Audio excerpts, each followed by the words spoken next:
Good morning, good afternoon, or good evening, and welcome to another episode of Jacob Walks Over a Bridge. I'm Jacob, currently walking over a bridge, and that sigh was because somebody decided to take his bike on the pedestrian side of the Manhattan Bridge. Most disrespectful, I say to the doves hanging out on my right. I don't know, I guess that intro kind of illustrates something that I guess I wanted to talk about. And I don't know, I guess I have a problem with language, or foul language, if you will. And it's not that I have a problem with people saying cuss words. I do it myself from time to time, but I think it's the fact that I refrain from saying them except for special circumstances that sets me apart from others of my ilk. Kids these days will sling the words around like they're nothing. But I, on the other hand, like to reserve curse words for moments that would require the something special that comes with those words. There's a reason why you're not allowed to say them, or you can't really say some of them on TV. Words have power. Some words have more power than others. And different words mean different things to different people. Words, at least today, some belong more to some groups than others. I wouldn't dare say the N-word, but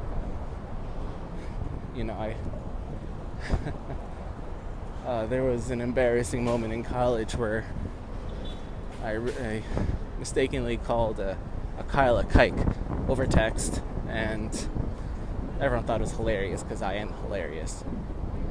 But when it comes down to it, I just don't really curse that much. And it's, especially when I'm trying to, what's the word? When I'm trying to really get to know someone, or, make myself seem like a cool guy in the eyes of someone who I'd like to impress or just get along with. Sometimes I force some curse words out when I wouldn't normally say one. And it feels forced whenever I do say it. Like, I don't know, I mean, like, even when I called that guy somebody, I could have called him an asshole. Oh, and that's a whole other story. Asshole is taken, at least personally, for myself and my sister anyway, asshole is taken on a whole new brand of annoying, thanks to the man in Central Park we like to call Asshole Man, who plays a recorded of himself saying asshole to people riding their bikes in a manner that he does not see fit for the park. That's just one annoying person saying one annoying word.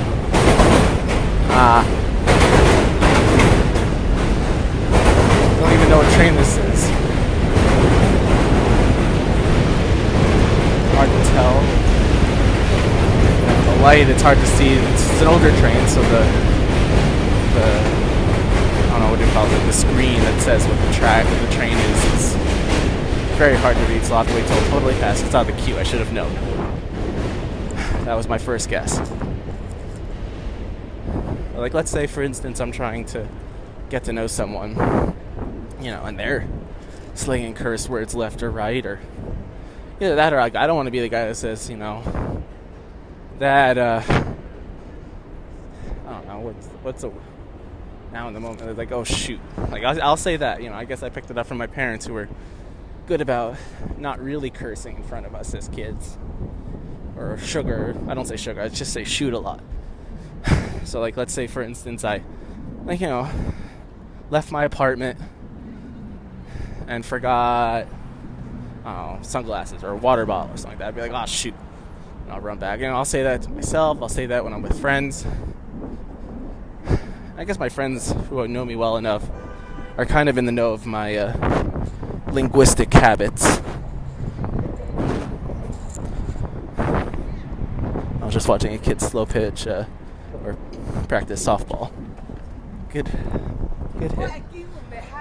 But if I'm talking to someone who I don't know not that well, and I say something like that, I'll look dumb. I mean, in my eyes, I guess I'm just self-conscious of the way I talk. I guess people put a lot of faith. There was a,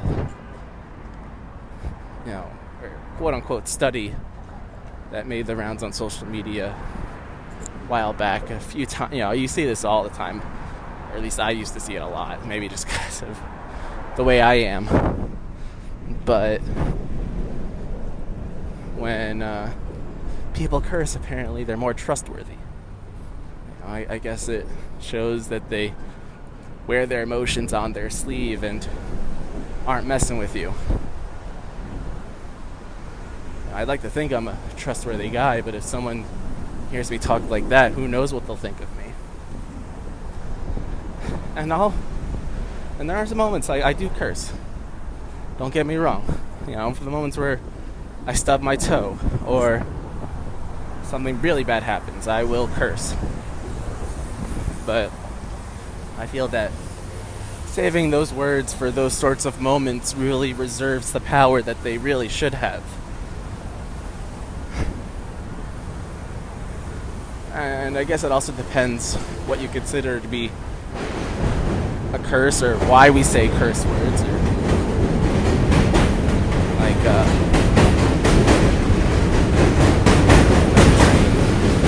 another one that's really hard to find, I guess.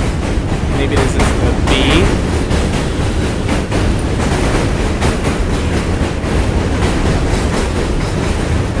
Still don't. It's really cool how it makes the ground of the bridge. Oh, it's the N. Pardon me. Does the N usually go? I don't think so. I guess it's the weekend. Anything's possible, I guess. But like saying something like Jesus Christ, it's its own other thing. I guess I will say that a lot. And I guess that just comes from growing up in what the right would like to call a Christian nation, or a secular nation where the dominant strain of religion is some form or other of Christianity. I guess even the more virulent Christians among us will even try not to say the Lord's name in vain. They'll say something like cheese and crackers. Though, to be fair, that's essentially saying Jesus Christ. That's because they want to say Jesus Christ, because that's, I guess, what I say Jesus Christ, and I in no way am really invoking his name. I'm just using it as a placeholder for something else. But when there's someone who's saying cheese and crackers, they might as well be saying Jesus Christ, because that's what they want to say. And pronunciation aside, I think it's the same idea. But that's in my head. Everyone has a different view of religion and what's right and what's wrong. So I'll let them have their cheats.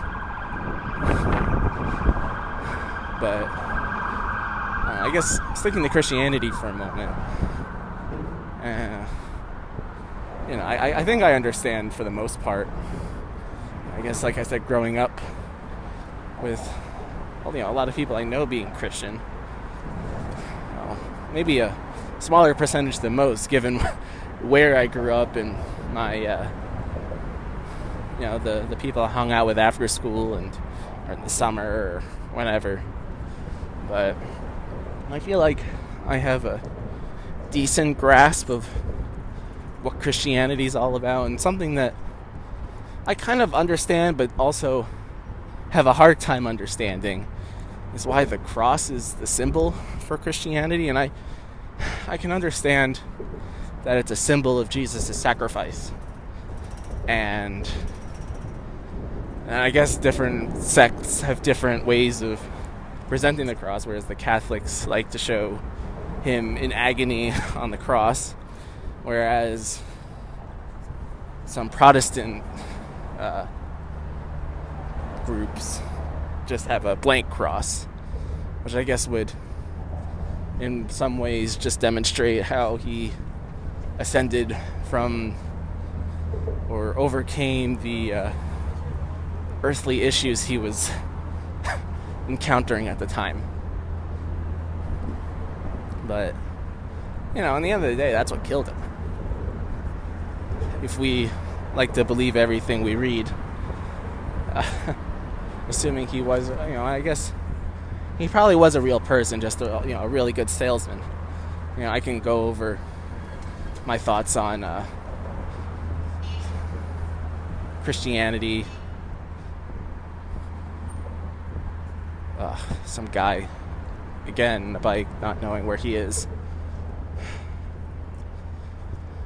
But where was? Oh yeah, Jesus.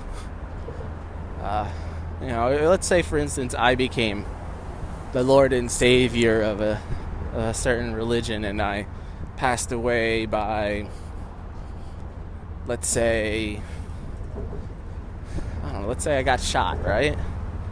I wouldn't want all my followers to hang AR-15s around their neck, you know, little gold emblems, and you know that just you know, it's rubbing salt in the wound. You know, that's how you died. You know, remember how you lived, not how you died, right? I understand too that the fact that Jesus died for the sins of others is one of the most important parts of the religion. But consider this outsider's view. That I just think that having the cross be the symbol of a religion based around a guy who was tortured and killed by said cross is a little macabre, if you know what I mean. Jesus. But enough about Jesus. More about me. So am I weird for not really cursing? Because, like, and I should have more than enough knowledge of the English language to find suitable words to replace that. And I find that I am good enough to, you know, for casual conversation, have, like, my conversations aren't lacking. And I guess I shouldn't presume to say that everyone my age, or, you know, the youth of America, say fuck or shit with every other word in a sentence. I mean, some do. It's kind of funny sometimes if you were to transcribe a conversation, all the words, and even the novel, which I at this point may never publish, that I wrote, due to the fact that if I had published it or really pushed to edit, revise, and get it before someone's eyes in 2019, let's say, might have gotten published or had a better chance. But you know, some of the general themes of my of the novel were pandemic and abortion. Two things that if I put that in front of someone now, they just think I wrote this up in a fortnight to take advantage of current events. And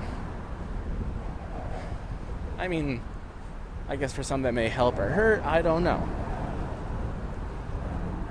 That might be just what the doctor ordered for some agents who are looking to make a quick buck.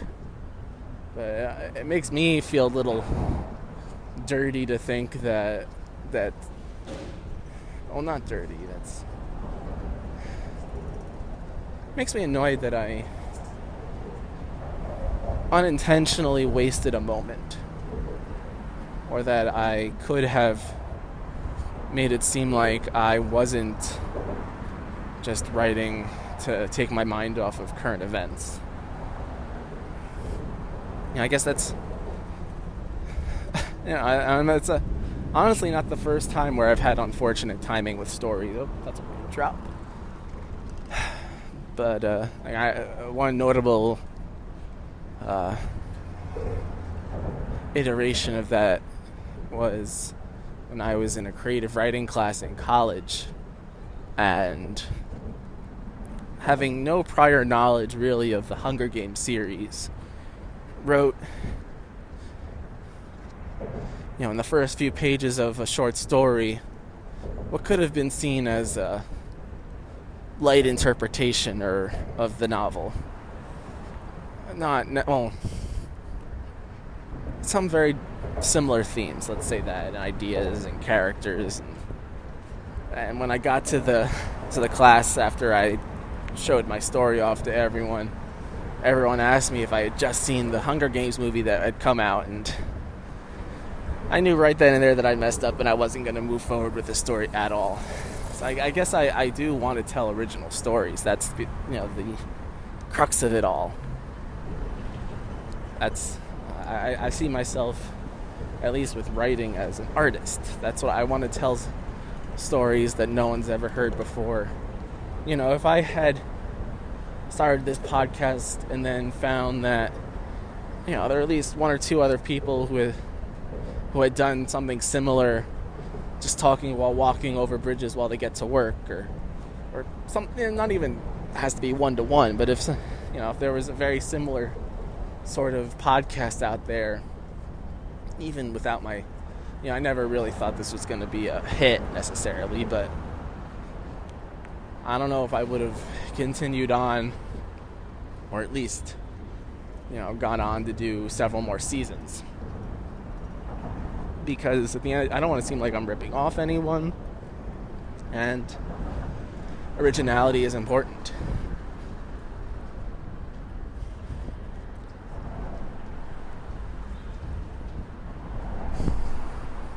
And now I knew it was going to rain at some point today.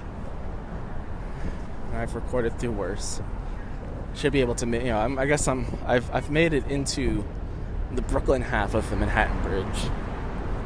It's still a ways to go, but I think I'll be able to get there before I get too wet to sign off and open my umbrella.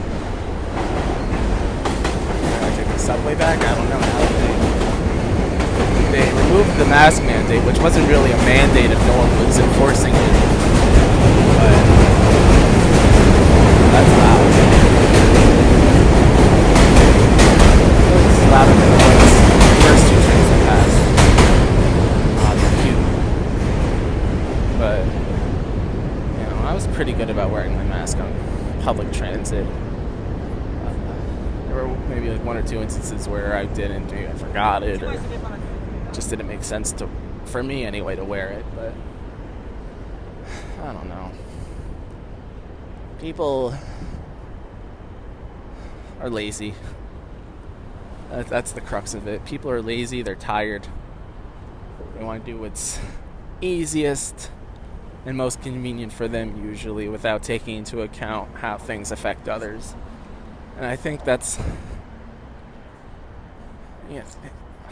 and this is a term that I feel is very cliche to use, and I think is used very improperly. But if the events of the last couple of years has taught me anything, it's that human nature tends to lean towards the most convenient option for people, if that makes sense. Like, people are more inclined to do what's more in line with their best interests. The altruistic few of us, I mean, I guess me being a person who wore a mask even when it was uncomfortable and when most other people weren't, I guess maybe I'm just a strict rule follower, and I don't know what that says to you about me. But people are more inclined to do, because up until a couple days ago, there was a mask mandate. And a lot of people maybe either forgotten about it or just didn't think it was still in place because of everything else. All the other mandates that were let go. This was the last one, really, on subways and buses. Though, even though they would have a lot of announcements, no one really listened to them. I still did it because I thought it was the right thing to do. But even I've become a little more lax, and I guess this...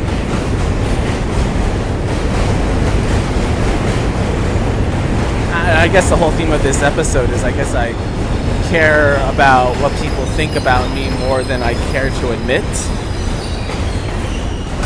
Like, I, in many instances, have stopped wearing my mask when I go indoors to a place that I think I'm going to be in for not that long of a time. I still like to put it on when I go to Trader Joe's or a supermarket where, who knows how long you're going to be in line at Trader Joe's, but if I'm running into CVS or a convenience store, something real quick, I may not put it on. And while I know that based on the science that I understand it, you don't need that long of an exposure to get sick from COVID. But if I'm going to be the only person in the store wearing a mask, I feel that it's not worth it. I guess that a mask only gives you so much protection. And I don't want to be that one guy in the store who's still wearing the mask. It's almost like the reverse of 2 years ago, when if you're walking around outside and you weren't wearing a mask, that was you making a statement. You were the only one who wasn't wearing a mask. You were either a Trumper, a non-believer, or just something wrong in the head. For a little while, that was a good way to tell who may not necessarily have it all up there. But now, it's the total reverse, which is definitely weird. It feels weird to walk around indoors all the time now and see everyone's faces and mouths. And I know, as I've said before, it's not the greatest to wax poetically about a time where uncertainty ruled our lives, and I was having panic attacks all the time, and not all the time, and they weren't bad. You always remember the good parts, I guess. But speaking of good parts, I've made it to the end. I'm now in the little park at the foot of the bridge, and this is probably the best place to say goodbye. As always, it was an honor and a privilege. Hopefully, the couple curse words I said don't ruin the imaginary PG rating I have for this show in my head. So, on that note, good day and good fucking night.